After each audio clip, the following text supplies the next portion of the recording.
যোৱা কেইদিনমানৰ ভিতৰত কলিয়াবৰ অঞ্চলত তিনিটা পৃথক পৃথক ঘটনা সংঘটিত হৈ গৈছে। তাৰে প্ৰথমটো সংঘটিত হৈছিল নিচা বাগানত। তো আগষ্টৰ 16 তাৰিখে চালুকৰাণী গড় বুলি এগৰাকী মহিলা এলিভেন বাগানত ভনীয়েকৰ ঘৰলৈ আহিছিল আৰু সেই ৰাতিয়েই পাছদিনা 17 তাৰিখে ৰাতিপুৱা তেখেতৰ মুমূৰ্ষু অৱস্থাত শৰীৰটো বাগানৰ ৰাস্তাত পোৱা গৈছিল। আৰু ইনভেষ্টিগেশ্যন কৰাৰ পাছত ভনীয়েকৰ যি স্বামী তেওঁ নিজকে ৰাজু গঞ্জু বুলি চিনাকি দি আছিলে। প্ৰকৃততে তেওঁৰ নাম আছিলে আব্দুল আলী।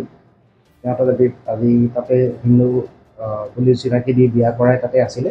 আৰু তেখেতে এই হত্যাকাণ্ডৰ লগত জড়িত বুলি আমি ইতিমধ্যে প্ৰমাণ লাভ কৰিছোঁ। তাৰপিছত দ্বিতীয়টো কেছ আছিলে যোৱা 3 তাৰিখে কৰম পূজাৰ দিনা ৰাতি এগৰাকী মহিলা আৰু এটা মাইনৰ ল'ৰা কোনোবাই হত্যা কৰি জ্বলাই দিলে।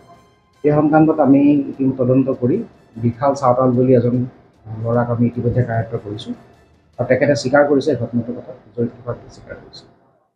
3 নম্বৰ ইনচিডেণ্টটো হ'ল কালি বৰগুলি অঞ্চলত এগৰাকী 8 বছৰীয়া ছোৱালীক কোনোবাই হত্যা কৰি এটা লেট্ৰিনৰ টেংকীৰ কাষত দাঁতত পুতি থৈছিলে। তাৰপিছত স্থানীয় ৰাইজে প্ৰায় উদ্ধাৰ কৰিলে। সেইটো তদন্ত চলি আছে।